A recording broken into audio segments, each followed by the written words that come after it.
Malyssa, we're here. It's Sunday night. You've just finished competing at CFL qualifiers. You've had a long weekend of forensics. How are you doing?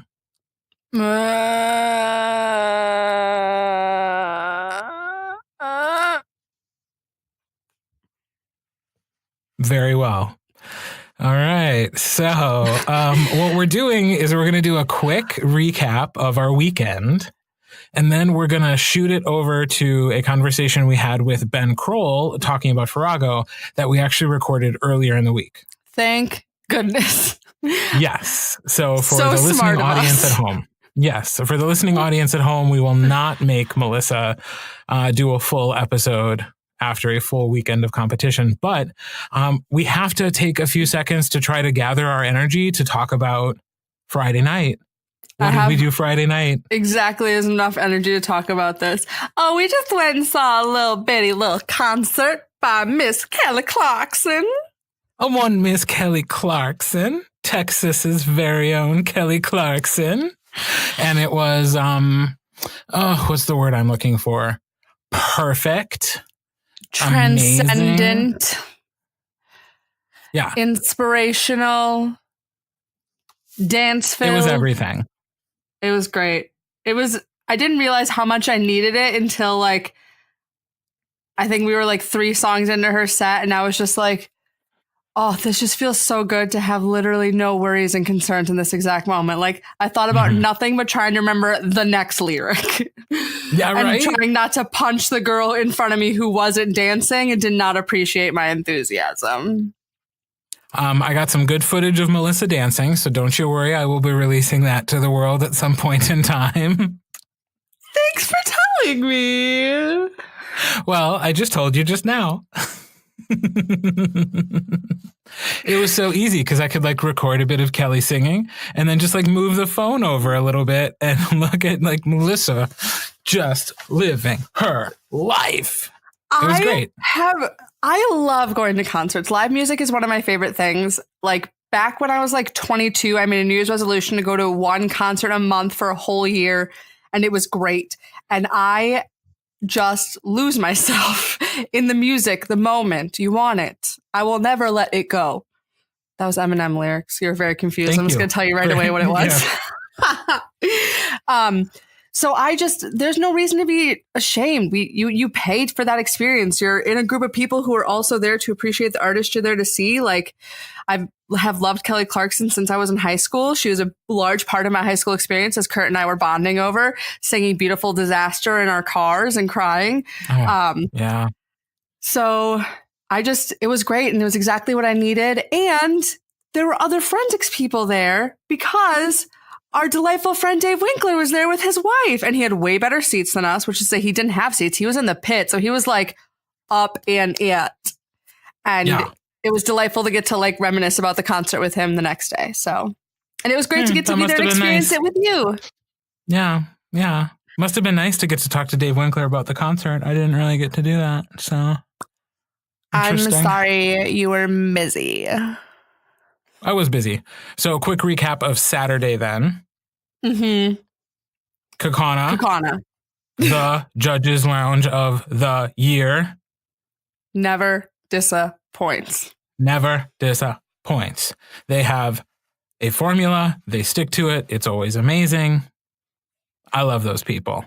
So shout out to Keith's mom and her crew who just do an incredible job at that tournament food table every single year. It's always great. And it was great again this year. I got to help out in tab room a lot this year because Mike Trost typically helps Keith Van Den Heuvel with his tournament, but Mike was unavailable. And so Keith a few weeks ago had asked if I would be able to step in and help with the speech wire running of things. And so I was happy to help him out with that. And got to work with a great tab room full of people, got to see my friend Mariah. And ladies and gentlemen, Mariah Irvin. And I got to see John Rademacher for the first time this year. I hadn't seen him out in competition at all. Me, personally because I didn't go to Sun Prairie. And, Paul Miller and David Lose and Vicky Beam, who came and helped in the morning. And Kelly Wilhelm, who is one of Keith's assistance coaches, was in the room with me all day. And she's getting trained up to take over. So that'll be fun for Kaukauna to have somebody who wants to be a co-tournament director with Keith in the future. So that's new young blood coming up in the ranks. So yeah, I had a lovely day in Tab, but I did not get to see many people or talk to many people. So that part was a bit of a bummer, but par for the course when you're in the Tab room. I will now be calling the Tab room, as I heard one of the students working for Keith reference it, which was the poster room. One of you must have needed Keith for something, because they were like, they need you in the poster room. And I was just like, the where? You mean Tab, don't you? But I just like the poster room just sounds more fun. It sounds more playful. So I'm just going to call it the poster room. Those posters were made. So that's exciting. No, I judged all day long. Thank you. You're welcome. I'm sorry. I tried to avoid it. It was nice. I enjoyed myself. It was a nice balance of things that I got to judge, and what I judged was really great. So I was totally okay with it. I got to judge oratory, which I never get to judge. And I got to judge the power round. And I'd like to give my first episode shout out. So I sat down in the room, and a student just turns around in her chair and just goes, "I just want to tell you I love your podcast." And I was like, "Oh my gosh, thank you." And then turned to all the other students. I was like, "So she's getting the one." And then she's like, "Also, I love your team. You're doing a great job." And I began to actually blush. I'm blushing right now telling this story. And then she told me about how every Monday morning while she drives to school, she listens to the podcast. So shout out to the lovely, wonderful Emily Cash from Appleton West, who my students are obsessed with. She is one of those kids so she also was at national qualifiers today and qualified for nationals in oratory. And she was one of the students where like not just her team was like screaming for her. Like the whole room was like, "Yes, Emily, I love you, Emily." And I was like, whoa, like it's been a while since there's been like people with like their own fan following. But Emily is one of those people. I was just like, okay, it was a lot for me, but I was very appreciative. And I love a compliment. I take them so well. She done good, Emily. So, congratulations, thank you, Emily, by the way. Yes. Please stop and say hello to me at some point as well. I'd love to meet you. Yeah, I'm not the only personable one. Kurt's really nice, I promise. Fight through the resting biatch face and come say hello to me anyways.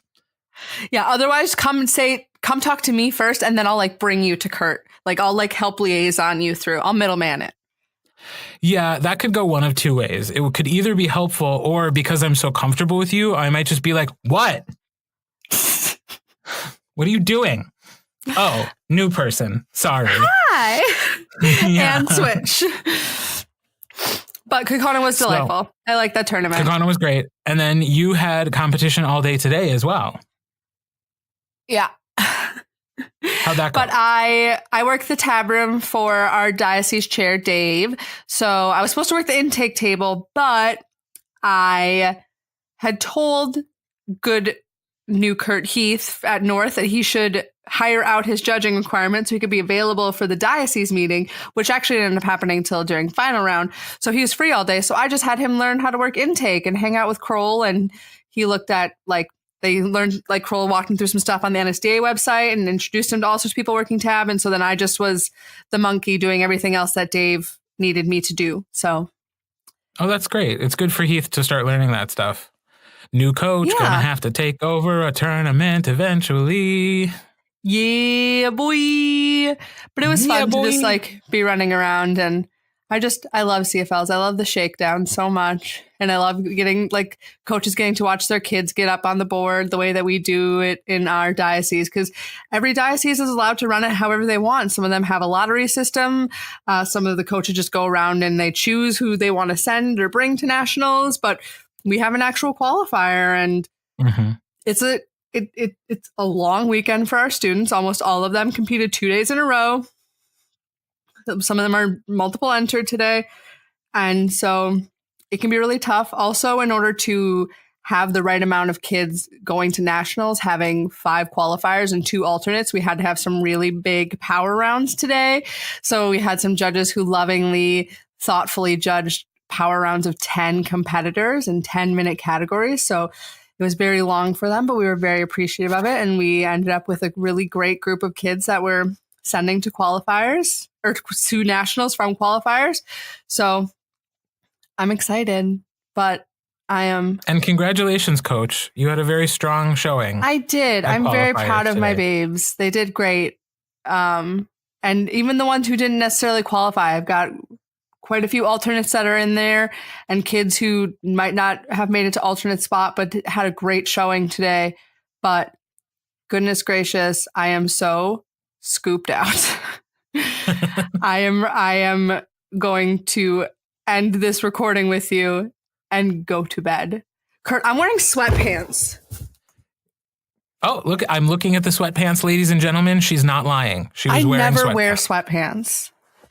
Good for you. I barely own this one pair, and I've had them since I was a sophomore in high school because I never really wear them. But today called for sweatpants. I mean, as you know, I have in my last 8 months of life now working from home, I have embraced the sweat pant. I have embraced it. In fact, I wore a pair to the gym this morning because that's a thing I can say I do now. I audibly because I did not go to a tournament today, but my husband did come to bed at 7:15 this morning after waking up at some ridiculous early hour, came back to bed at 7:15 and was like, I think we should go join a gym. And I was like, what? What just happened? So this was I was just laying here watching Claire make a cake on YouTube on my phone. The birthday cake? The birthday cake. I hadn't watched it yet, but so I watched it this morning in bed, like as one does to like slowly wake themselves up and greet a day off. And then suddenly I'm going to a gym. And so I'm have getting you a little like talked card. about this at all? Or was he literally just like, good morning, sweetheart, let's go to the gym? We had talked about joining a gym in the past. We'd never discussed doing it on a Sunday morning at 8 a.m. That was new. That was new information. But we did it. And you know what? It wasn't that bad. Yeah, what time did you send that to me? Like 7:30 or something? It was 8. It was like 8:30 by the time because by that point we had gotten up, gone to the gym, signed up, and we're actually like, he had given me the tour. Okay. And then like we were actually working out by the time I sent the text. Yeah, because I was standing in the tab room and I audibly gasped and Mariah was like, what? And I was like, John made Kirt join a gym?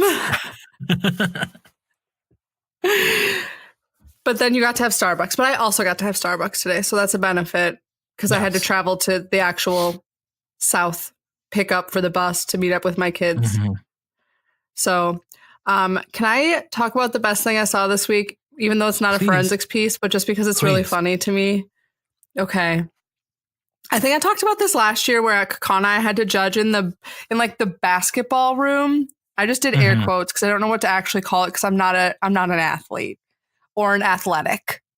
So it's this room like tucked way back over by like the big music rooms and stuff with 3 rows of auditorium padded seating and a huge big conference table surrounded by these nice comfortable chairs. And I was there to judge radio.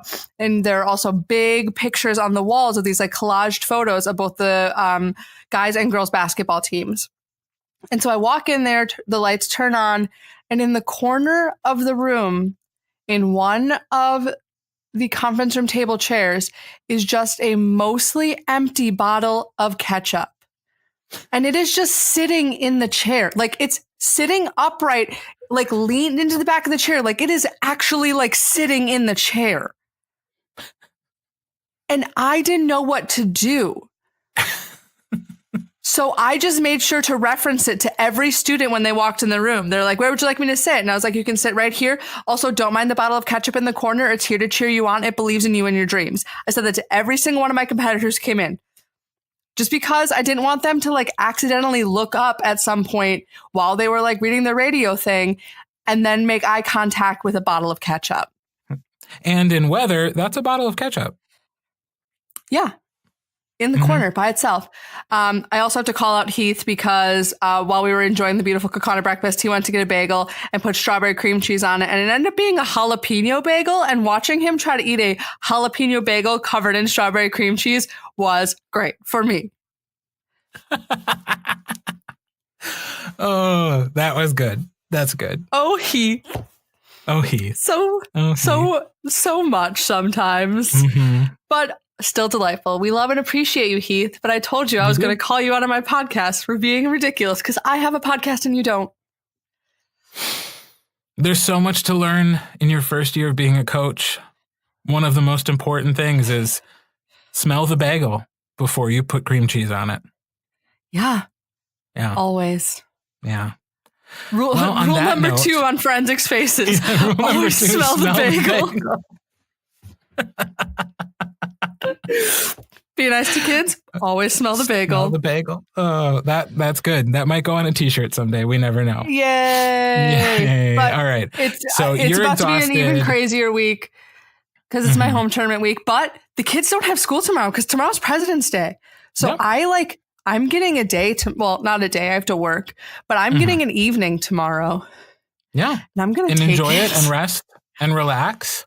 And I'm going to let you off the hook and we're going to end it here and we're going to send it over to our conversation with Ben. Enjoy it. It was fun, even though Ben and I have talked this into circles, but it was nice to have you asking us questions. Yeah. We don't really even think about it anymore.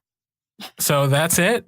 We'll see you guys next week, but enjoy our conversation with Ben Kroll of Sheboygan South, Melyssa's co-coach at Sheboygan South, all about Farrago. And make sure if you do have thoughts about Farrago, we want to hear about them. Use the hashtag Categlorious. Malyssa has already bounced. She just slowly slid to the floor.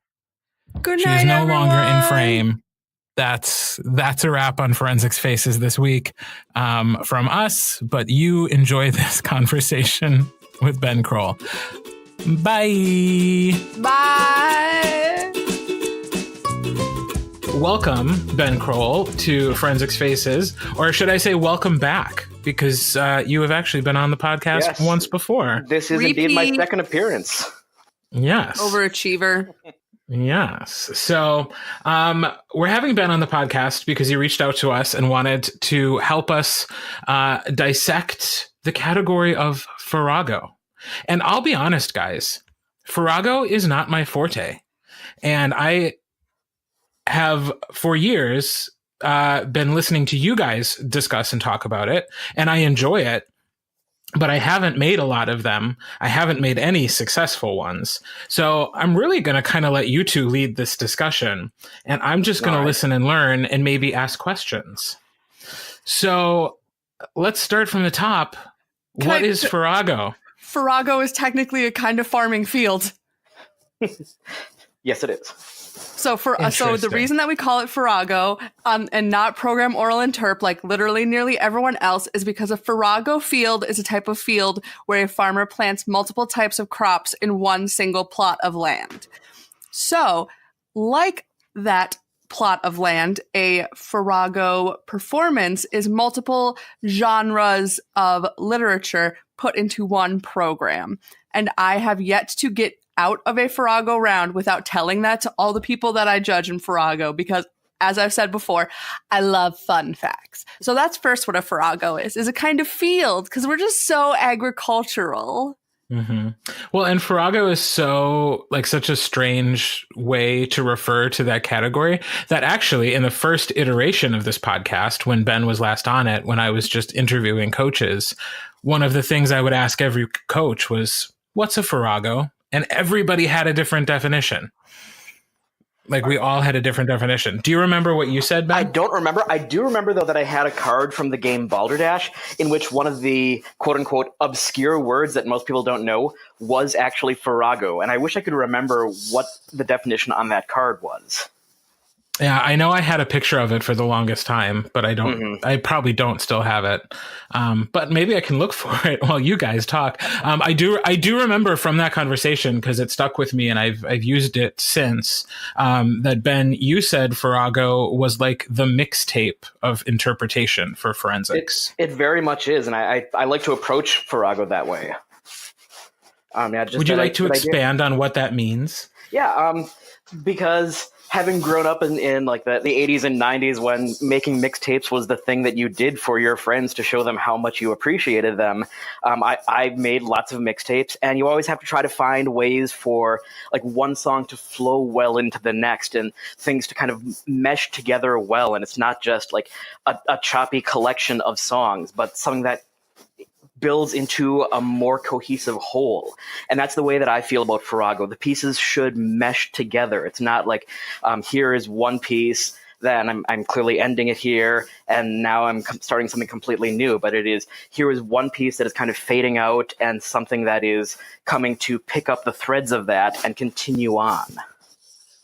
And that's the style of Farrago that we at Sheboygan South and what they do nationally with program Oral Interp do. But until a few years ago, no one in our state did Farrago this way. It was very much introduction, piece, transition, piece, transition, piece, transition, end of performance. And I don't even really know, because you, Ben, are who like decided that we as a team were going to try this different style of Farrago. And I don't even remember which of the first one whose it was that I read, but I was like, yeah, okay, because I want to break rules. Yeah, and I think I got that idea of kind of mixing things together and flowing from one to the next, and also building on the way that we do it. We tend to have our Farragos come back to pieces over and over. So we'll have like a prose selection that is broken up, and you get different bits of it mixed together with other things interrupting it. But I think I picked that up from poetry at the national level, seeing some strong poetry programs that mixed things together like that, where it was more woven into a collage rather than starting and stopping. And I realized we could probably try to do that with Farrago as well. And again, this is not to say that Farragos have to be like that, but we as a team have found great success with that style. Yes, and we've seen the WFCA changed its rules to allow Farrago to be more of this style, which is great, especially now that program Oral Interp is an NSDA national qualifying category, which directly translates into Farrago. Absolutely. Which is so great. And it's not just the WFCA. I know that more and more schools in the WHSFA are having students compete with this style as well. Hooray! But I'm just going to read the WFCA definition of Farrago because I like to do those things. The challenge of Farrago is to select materials from a variety of literary genres, parenthetical, poetry, short stories, speeches, essays, drama, novels, which addresses a central specific theme or emotion, and to interpret the material through oral presentation. This is an interpretive category, not an acting category. And I mean, I think that's one of the ones There's that language I love. Yes, we love it. I think that Farrago is one of the categories that blurs the line of interp and acting the most because of the different kinds of genres that kids get to pull from. Sometimes they are reading out of a monologue or part of a play. And I think that you can present it and it's still sort of acty, as people like to say, but it still makes a really freaking great Farrago. Absolutely. So since we're the cool Farrago people, we'll let Kirt first tell us if he's ever done Farrago and all of that sort of stuff. Kirt, are you a former Farragoan? No. And you, as you said before in the introduction, you yourself have not successfully coached any Farrago students of note. No, I have not. Okay. Ben, did you do Farrago in high school? I did not do Farrago. I did prose, I did play acting, I did storytelling, and I did demonstration, but never Farrago. And So the categories you did could have made its own Farrago one day. True. Probably not the demonstration part of it, but the other things that I did could have been combined into a Farrago. Yes. But we, as a coaching duo, have taught some very successful Farrago students all the way up to state champion. And I bragged about it on the podcast. And it's one of the things I'm not ashamed of bragging about. I do think that Farrago is one of the categories that we do really well at South. And I think a lot of that is owned up to your talents in helping students put together programs. Helping them find a good topic, helping them select pieces for it, the editing process, because all of that is really important. Probably more so editing for Farrago than for most other interp categories. Yes. So I've always been a little bit curious when it comes, and maybe I'm jumping the boom boom gun here. But one thing I wanted to pick your brains about when it comes to Farrago is, do you start with a piece and that gives you a topic, or do you start with a topic idea and then find pieces? For me, myself, I think it starts more with a piece, like usually a single piece, because I'm always looking through stuff with an eye of, could this be used someday for a forensics piece? And I've got folders and documents on my computer full of potential for Farrago ideas. In some cases, it's like, here's one single poem that I found that maybe if someone is interested in this topic, we can build off of that. In other cases, I've got collections of pieces that all tend to work together. But usually for me, I start with the pieces and we'll discuss with the students, see what if they're interested in any of these topics that I've started to look at. There have been some cases where students came to us with a specific topic, and then we worked together to find some things. We have one of our students this year. He and I had been talking over a Farrago in the fall, starting to build towards some things, and it was a topic that I had brought to him to see if he was interested in. And we spent a couple of weeks on that, and he came and told me, well, I'm just really not feeling this. I'd much rather work with this topic. And it wasn't something that I had ever found things for, but I started to look for some things. He started to look for some things, and the piece came together a couple days later, and it's been very successful this year. Yeah, and I've also worked with students building just from a topic that they want to talk about.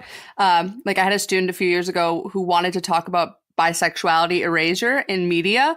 And so we both just were like, okay, we're going to give ourselves a week to look at news articles and poems. And we ended up using song lyrics from the show Crazy Ex-Girlfriend. And so I think it goes either way, depending on the student, but also depending on if you're someone like Ben who just has this ridiculous both physical and mental library that you're working from. It's kind of unfair, really. It's an unfair advantage. There's nothing preventing other people from getting all the books that are available. It's true. Absolutely. Yeah. I mean, honestly, that's one of your tips for how to be successful in this, right? Oh, yeah. It would have to be. It's just like read and read and read and read and read and see what catches your attention. And just make a note of it. I don't, not in this phone because the phone I have right now is relatively new, but in my old phone, there is a note that is just forensics ? And it would be anytime I was out somewhere or read something. And I was like, one day I might need to reference this for forensics, and just saving news article titles or marking poems that I saw performed on YouTube, or like reading a novel where I'm like, part of this might one day make a good piece for this thing. And for some people, it might sound like a lot of work, but it's sort of setting yourself up. It's like meal prepping, right? Right? I suppose.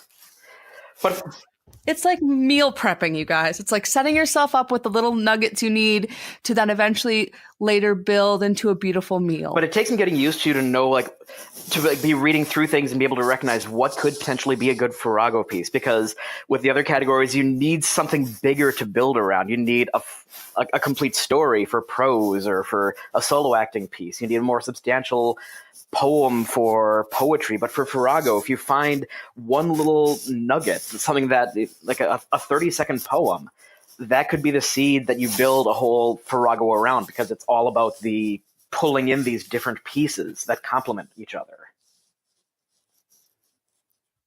I like that it's just so nuggets. All nuggets. How do you even begin to do that, though? Like, Like, it sounds so simple. You just find pieces that complement each other, that are around the same topic or theme, or by erasure, which was, by the way, the most forensic sentence you've ever spoken. Thank you. And like, oh, sure, you just go find it. But like, you can't just Google that stuff. And for people who don't have, written lists of materials they've already read or kept in their brain, like, that's the tough part, right? It's finding quality material that relates to that topic. Something that may help, and something that I've sort of learned to do over my years of working with Farrago, is that this tends to be probably the most it can be the most argumentative based interp category. In many ways, there's overlap between oratory and Farrago, or at least potential overlap between oratory and Farrago, because Farrago really gives the students a chance to make an argument about something. So there are so many social issue topics that have great poems that are related to them, like short stories. Editorials from newspapers and magazines can really work well in Farrago, and they can't work particularly well in other interpretation categories. So approaching it as an issues-based category, something where you are putting out some problem in the world or something that needs to change, that's something you can look for or keep in your mind when you are looking at potential topics for Farrago. And I want to push back on the idea that you can't just Google it, because if you go in knowing that if you've picked your social issue, you've picked what your theme wants to be, if you go in with a sense of specificity, you can just Google. Like, that's how we built the by erasure one, was that we just Googled. We were looking for articles about it. We were looking for op-eds about it. We were looking for testimonials from people. We were looking for interviews. I'd found like a video that someone had made about it and was like potentially going to try to transcript it, but then I didn't have to, which thank goodness.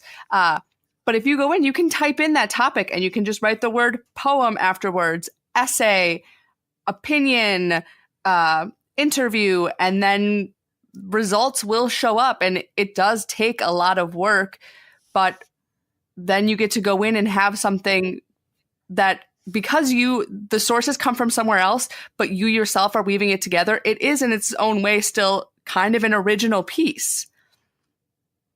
So, it takes work, but I do think that if you've got the gumption, you can just sort of go in and start Googling stuff. Another good source online for, for any schools that the point I was trying to make about the point I was trying to make about Googling was, you often do not get quality results in the first few pages of Google, and too many students and coaches let material get through that's like from poetry.com, written by anonymous 3241. Well, I don't want to hear that stuff in a Farrago round. I was going to say, for looking for things online, for any school that is a member of the National Speech and Debate Association, they have a database of what are considered the approved online sources, and they're updating that a couple of times a year. But there are quite a few literary journals, online literary journals there, online magazines, websites for various news agencies, and going through that list. That list has been vetted by the NSDA to make sure that it's quality material, well-written material. That's an excellent resource, and I've found some good material for Farrago's using that resource as well. Because you can just go to their website, type in the thing that you want to theme your Farrago around, and then see the results. And actually, I don't even think you need to be a member of the NSDA to be able to access that list. If you just go online and go into Google and type in NSDA approved websites, it will bring you that list, and I'm pretty sure it's a publicly available list. I'm testing it out right now. I'm testing your theory. I got to an NSDA APP before it suggested approved websites. Yeah, it's a public list. Excellent. Hey, there you go. Ebony is on that list. Yeah, there's some very unusual things. So go there, because a lot of Farrago is building that program up. and getting it set. And I do think that the more specific you can be about the theme, the better off you are. Like we talked about in last week's episode with the Farrago that I saw that was really great. That was literally just about the relationship between a mother and her daughter and how intensely specific it was and how great of a Farrago it made. Because you can go in with a really, really broad topic, but sometimes that broad topic can be to the detriment of the presentation and not to the benefit. So specificity is important. And also the idea of looking at it, like Ben was saying, sort of like it is a different way to do an oratory and a different way to persuade someone. We talk a lot on this about things being compelling and making sure that you are choosing a topic that not only you care about, but you know that you can engage your audience to care about as well. And if you approach it as like what can we do about this issue? I feel those sorts of Farragos are so much stronger. So rather than doing a Farrago about, say, homelessness and just saying, my Farrago is on homelessness, do a Farrago that has something to say about the topic, like that we need to better support or better provide resources for homeless people. If you can find that angle to it, not just what is your topic, but what are you saying about that topic? I like that as a distinction. How often do you guys find yourselves changing Farragos throughout the year? Is it like an oratory in that way, and that it can grow and change as you move throughout the year? It certainly can change, and it probably is going to depend on a number of factors, on the student, on the availability of material.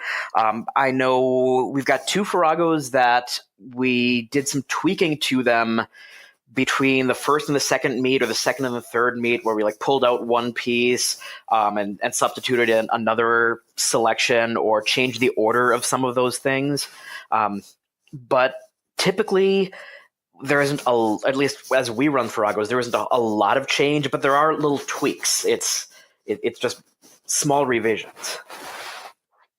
And sometimes it's as it is in any interp piece, is seeing that there's a part that the student necessarily can't hit that well, or like is struggling to be able to properly emote, and then saying, all right, let's take this out and see if there's somewhere else from that same source material that we can beef up, or if there's something from another piece within the program that we can sort of fill a gap. And if you're doing a lot of the prep work ahead of time, it shouldn't be too hard to do that. Typically, when I'm working with students on Farragos, I like to work with them to find more material, like a wider variety of material than we're going to use in the Farrago, finding stuff that much more than 10 minutes worth of material, so that when we get it down to that 10 minutes, if something isn't quite working, we've already got some resources available to us to look through, rather than having to go and find brand new stuff. Awesome. How do you make a kid good at presenting Farrago, especially when it comes to this newfangled style where there are no transitions? Like, how do I ask? I guess the question I'm trying to ask is like, how do you make it clear when you're doing one piece versus another piece? And does it even matter to you? Well, for me, it is playing with all of the parts of vocal presentation that make interp great. And so it's playing with the idea of accents. It's playing with speed. It's playing with, playing also with binder tech. Binder tech is one of, like, Farrago, I think, is a category that has benefited the most from it, because binder tech is a great way to help differentiate the different pieces. Even if you're not necessarily able, maybe you're not great at accents, you're not great at voices, but you can use binder tech to help differentiate the pieces that you're doing. I don't think you mentioned it, but posture is another way. If you can clearly establish a physicality for one piece, or for each different piece, that can help to visually distinguish between the pieces that you have. But Ben, this is an interp category, not an acting category. Okay. You are finding ways for them to physically interpret the different pieces, and a consistent physical interpretation for each one. I agree, but You've got to be devil's advocate. Yeah, I hope the eye roll was implicit with that statement. But that is something we have to contend with in a category like Farrago and in a lot of interp categories. As long as the WFCA has that in their rules, it gives a tool to judges to be able to say, like, well, I thought that was too much like acting. So, Bleh. blah, blah, blah. That's how I feel about that. I think when people say that, I don't want to go on this rant, but I think when people say you don't that want to, but you're gonna. But I'm gonna, because again, this is our podcast and we get to rant however we want. And I just woke up my cat fall back to sleep. If I can interrupt really quick, is that language still in there? Because I'm looking at the 2018, 2019 rules at the moment, and that I don't see that as part of the definition of the category anymore. Did we get rid of that in the fall? It is when you open up the WFCAforensics.org and you go to competition tab and you hit categories and rules, it says this is an interpretive category, not an acting category at the end of that definition. I'm looking at the full rules, though, the full 80-page document. That's not at the end of the definition of the category. Well, now we're learning something that we as a WFCA need to adjust. I wonder who on the executive board is in charge of updating the rules book. That's a good question. Scott Peterson, the webmaster. Okay, there we go. Scott, if you're listening, we need to update it. Thank you. But I think that sometimes when people say that something is too acty, they're just trying to find a reason to help differentiate things, and they're trying to find a way to bring a piece down. And when they really want to say that something is overwrought or it's too much, or they're laying something on thick, they say that it's acting rather than finding the specific way to tell a student they're doing something wrong. They just are vague and say that it's too much like acting. So stop that, y'all. No. Stop it. Well, I'm glad you guys that you guys think the way that you do about that, because I judged Farrago a couple weeks ago, and I did give a comment to one of the young interpreters who was quite good. But my issue with the Farrago is it was a transitionless Farrago, and she gave me several titles at the beginning of the piece and then proceeded to present what seemed to me like one cohesive or like one piece of writing. I had no way of distinguishing one piece from the other. So I don't know if it was, a chunk of prose, then a chunk of poetry, then a chunk of prose, or if she like wove those all together, went back and revisited pieces, if it just like told one story. And I was like, to me, part of the challenge and joy of Farrago is creating something that's greater than the sum of its parts. But if I can't tell that there's different parts here, then a part of the fundamental challenge of the category has not been met. Mm-hmm. Agree or disagree? Agree. Okay. And I wasn't sure, like, even as I was writing it, it was one of those judge moments where I'm like, am I right in saying this? Because like we allow them to do transitionless Farragos and we want it to complement each other. But my interpretation is still that like, I should know when you're switching between your pieces. Mm-hmm. It like, just because we don't have a transition anymore, it doesn't mean that it shouldn't be apparent when you're doing one thing versus another thing. And I was kind of surprised because I was like, this all just seems like one story. Like, how is this even possible? It's magic. I mean, obviously it was a very well composed Farrago that it just seemed to kind of like work as one thing.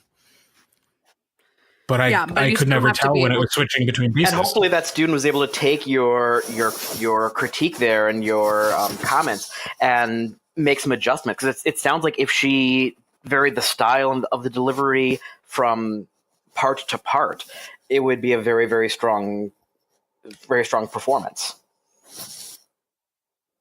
I think that's right. Yeah. Are there any other like ways that you practice with kids to make them successful? Like, are there techniques that you employ when trying to create your award-winning Farragos? Not being afraid to focus on just one aspect of the Farrago and not weaving it all together. Especially at this point in the season, a lot of the time students are getting the same critique in the same section. So and this applies to all forensics practice, obviously. But just having a day where it's like, okay, today we are just working on the poetry in this Farrago. Today we are just working on this article that we put in there. Today we are just working on the way that you transition vocally between pieces.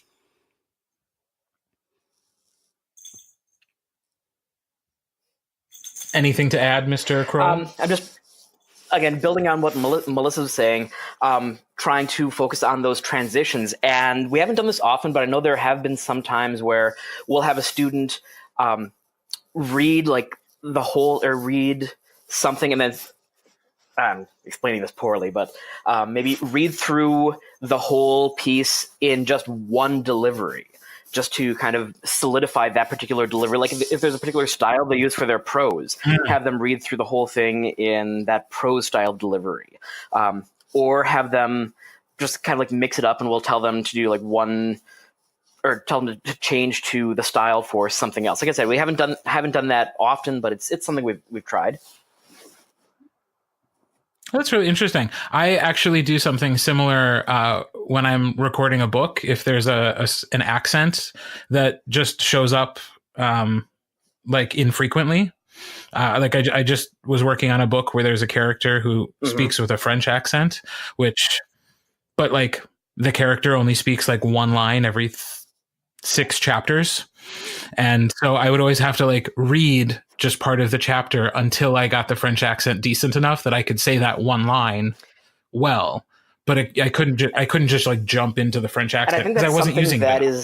Is done in practice a lot more with a category like humorous interpretation, or solo humorous, I should say, where you might have a student read something that's not even their piece, but like do this as one of your characters, and then in the middle switch up. Okay, now switch to a different character, just to solidify that sense of character and that style of delivery. You're getting bonus tidbits. If they've got an accent in their piece, make them talk around you only in that accent. It's so fun. For you. But also for them, because they have to, it helps them work on consistency, because the biggest problem I find with accents in forensics is being able to maintain a consistency in it, whether it's them not being strong enough the accent or just not having the breath control to maintain it. If they're talking in it all the time, makes it a lot easier for them. But I also want to talk, since we're in Farrago and I am Miss Binder Tech, I just want to remind people to not be afraid to use Binder Tech. Farrago is a great place to start incorporating it and start trying things out and working with it, because you have this opportunity to have both a vocal but as well as a physical way to denote changes between the pieces. Use the binder to do that. It doesn't just have to be a really dramatic page turn. There are all sorts of other ways to do it, and Farrago's such a lovely place to do so. So do some binder tech, y'all. Don't be afraid. I believe in you. That should go on a t-shirt. That's basically your mantra at this point. Truly. Do some binder tech, y'all. Don't be afraid. And I guess that's one of my myths about the category then, is that like the only way to tell the difference between the pieces is to have these actual transitions where you're closing the binder and telling everyone what's going to come up next. Like, no, that's not how it works anymore. You can still have a great Farrago that is that way, but I don't think that's where the category is headed. And it's certainly not the trend nationally. So. Right. I feel like we touched on this, but does anybody want to speak more explicitly to the what is learned from this category as a student? I think one of the great skills that students can learn is how to pull an argument out of literature, and not that the material for Farrago has to be literature. You can use essays and articles and things, but just the value of looking towards prose, drama, poetry as an instrument for social change, or just to make an argument. Finding ways to be able to beef up your argument and sort of find sources for it and find things to back up your belief system. And I love that. And to better find and appreciate the interconnectedness of so much of the written word that is out there. Mm-hmm. Ooh, yes. We all connected. Absolutely. Yeah. I mean, really, I've never thought of doing it this way, but a Farrago could easily be made up of, you know, a piece of writing that was influenced by another piece of writing that was influenced by another piece of writing. Truly. Because, I mean, it happens It's that idea all of the time. hyper-dense intertextuality, to use the fancy English teacher speak. Thank you for that. Oh, Malyssa choked on it. That was too much. Oh, I hated that. I know it. I loved it. At Thank least you. Thanks for bringing some class to this little podcast. I know I have at least used the word intertextuality in critiques that I've filled out in Farrago a handful of times. How dare you? Which means you gave an opportunity. Gets a critique from Ben Kroll from Sheboygan South that has intertextuality on it, please let me know so that I can properly make fun of him. Oh, Jed, please fall back asleep so that he can be dealt with. Farrago here in Wisconsin. I know a couple years back, judging Poi at Glenbrooks, I know I used that in at least two critiques, just to be that extra pretentious judge. Right. Well, if you use a word like intertextuality, they cannot question the rest of your critique. They just have to accept that you know what you're talking about, and therefore everything you said is valid, even if they disagree with it. Gross. Let's talk about some really great Farragos that we have seen. Kirt, do you have one that stuck out in your brain? I could just once again reference the one I said as my best of the week a couple weeks ago. But I have not, as we've talked about, I have not been judging a ton the last few years, so I haven't really had a chance to see much Farrago. Pretty much since it changed into this transitionless type of thing. I know I judged, I think it was at Sun Prairie a few years back. I saw like two of your kids in a round doing their Farragos, and I remember them being very good. Thank you. Oh, thank you. I don't remember which kid it was or what they were about, but I do remember thinking, "Oh, look at these South kids doing their Farragos. They know, they know what they doing." We try. Ben, do you have one that sticks out for you? I know some of the ones we've seen at Nationals have been very, very strong. I'm trying to think of ones I've seen in Wisconsin. A couple of years back, one that sticks out for me, it was a Farrago that one of Christie's students at Fond du Lac had run. It was sort of a polarizing topic, but I really thought it worked well. It was her student who did a Farrago about menstruation.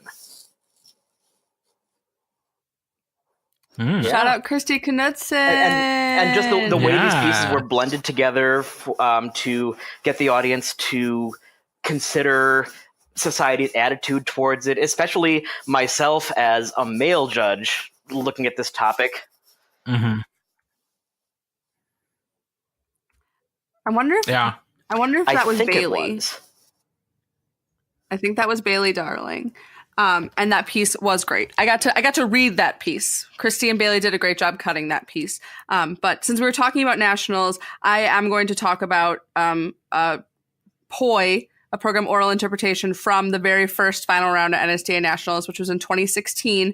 And the program was called Prisoner of Color, and it was about the way that media represents people of color. And it was so good. It was a perfect balance of great comedy and deep despair. And it gave me so much white guilt. And I just remember it being done and clapping so hard that my hands hurt afterwards. And she was just great. I don't remember her name or what school she was from, but I remember very specifically the title of the POI. And I actually think that you can find it on YouTube, as you can a lot of NSDA National Finals. Yes, you can.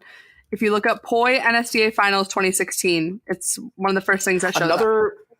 Another Nationals moment that really stood out to me, and this is a great example of a student really putting a lot of themselves into the piece. It was in a quarterfinal round, I believe, at last year's national tournament. Unfortunately, the student didn't make it into the finals, but it was a student who was doing a program oral interpretation about transgender bathroom issues.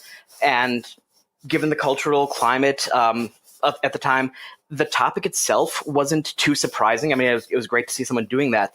But in this introduction, this student was talking about how it was an issue from a school in Missouri, I believe, and how it was very much in flux because this case that stemmed from this was currently going through either it was going through the Missouri Supreme Court or had gone through it and was advancing to the U.S. Supreme Court.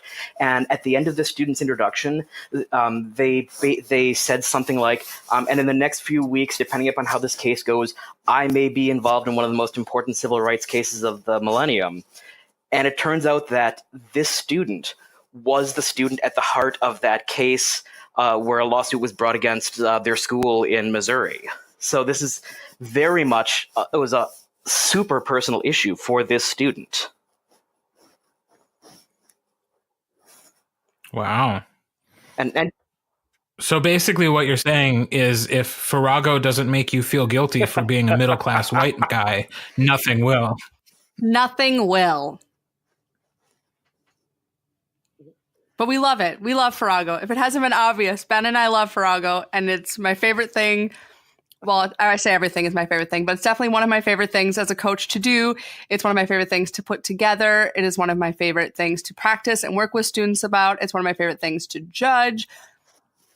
And it is one of the things that is very, very much forensic-y, and it's very much inside of our little bubble of a world.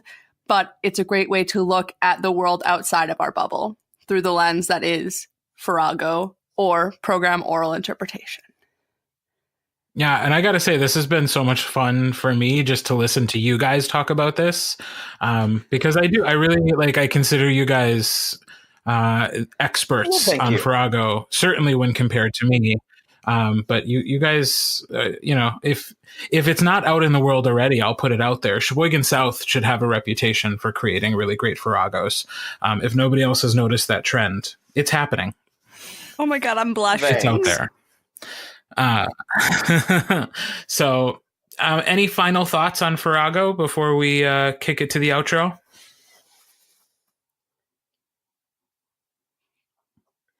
I know you've got thoughts, Ben. I do have thoughts, but there are things that are, again, so specific things that I don't know if they fit really well into the conversation at this point. Because I've got thoughts on like the idea of like how to structure a good transition and how to move from one piece to the next, but they just feel out of place with the way the conversation is gone.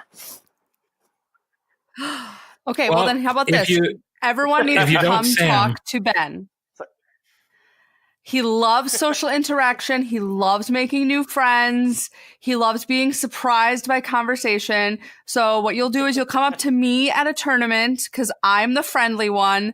I'm the approachable one. And then you'll tell me that you want to talk to Ben about Farrago. And then as his unofficial schedule keeper, we'll make time for you to meet together and talk about it.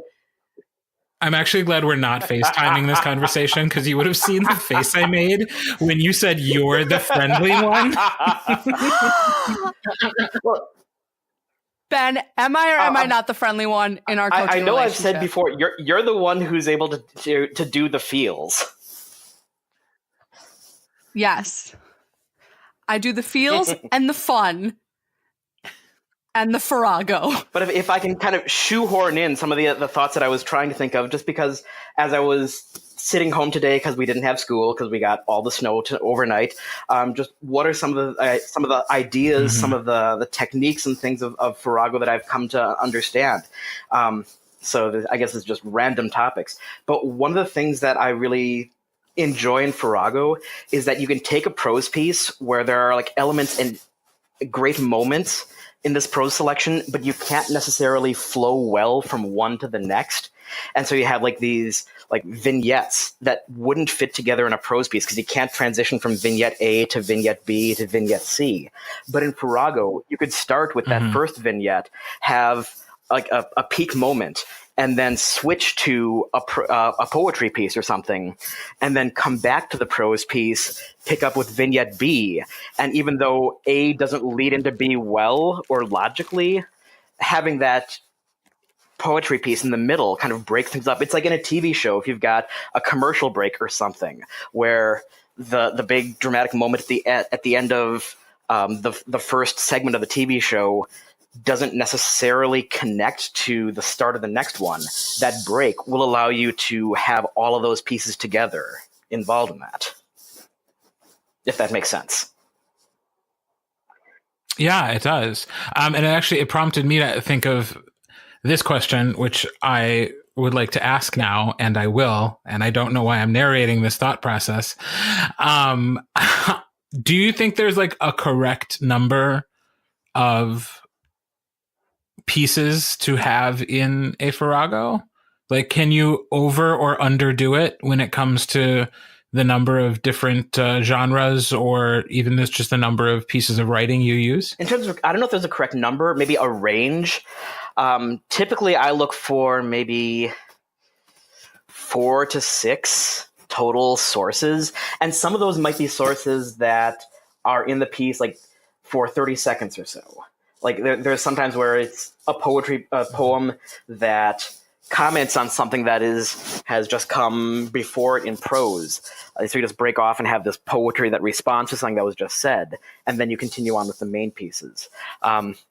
The way I often will try to coach students and work with students when we're putting things together is have 1 or 2 sort of anchor pieces in Farrago that we keep coming back to, whether it's one central piece that is returned to over and over again, or two pieces in balance that we flip back and forth between, and at various moments break away for a short selection of drama or essay or poetry that comments on something that has been said.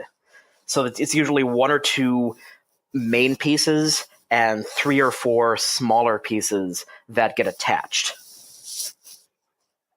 Just like a little sidebar.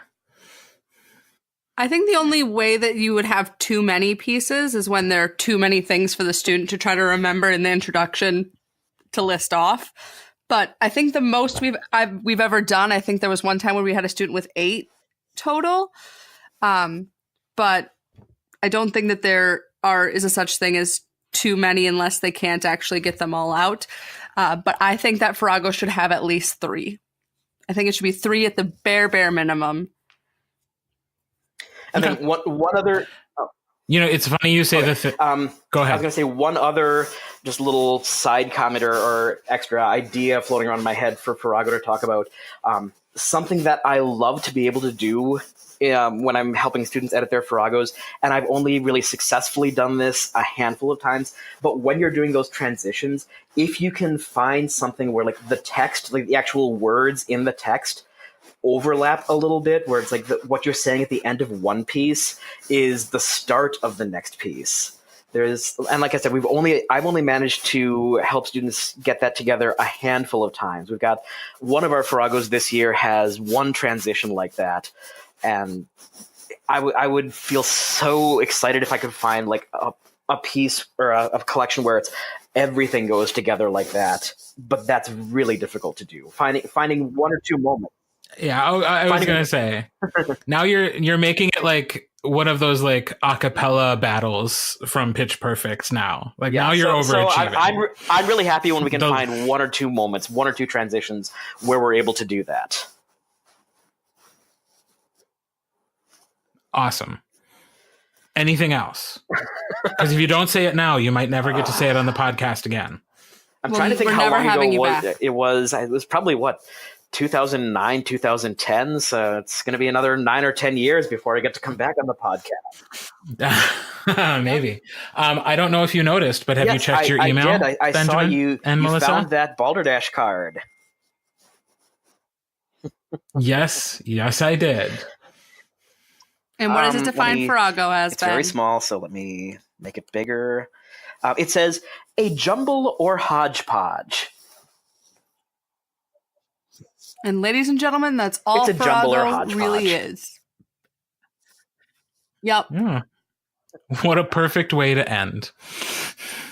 I love that. Well, thank you, Ben, so much for taking some time to chat with us about Farrago and sharing sharing your thoughts and your secrets and your sources, because I am willing to bet a lot of people will be using those. Again, the one piece of advice I could give, if the one central idea, just if you are interested in coach or in helping students make a Farrago, or you have students who are interested in putting together a Farrago, just read and read and read and read and find those little moments in whatever you're reading. It's like, oh, hey, that's a really, really unique perspective on this topic, or that has something really interesting to say about this particular idea. And take note of those moments, because you might find a good Farrago to put them into. Yeah. I think that's great advice. Thank you. Good job, Ben. Yeah, nicely done. Well, that's a wrap on Farrago, and we will let Ben go so that we can say goodbye. Thank you. Thanks so much, Ben. Goodbye. Bye, Kroll. Forensics Faces is proudly produced in Wisconsin, the birthplace of the National Forensics League. Our theme song was written and performed by JJ Hameister. If you're a fan of Forensics Faces, the best way to support the podcast is to leave a 5-star rating and review on Apple Podcasts. You can also get in touch with Malyssa and me by emailing listen@forensicsfaces.com. You can also find links to all our social media accounts and online merch store by visiting forensicsfaces.com. I'm Kurt. And I'm Malyssa, encouraging you to listen, think, and speak. Preferably in that order.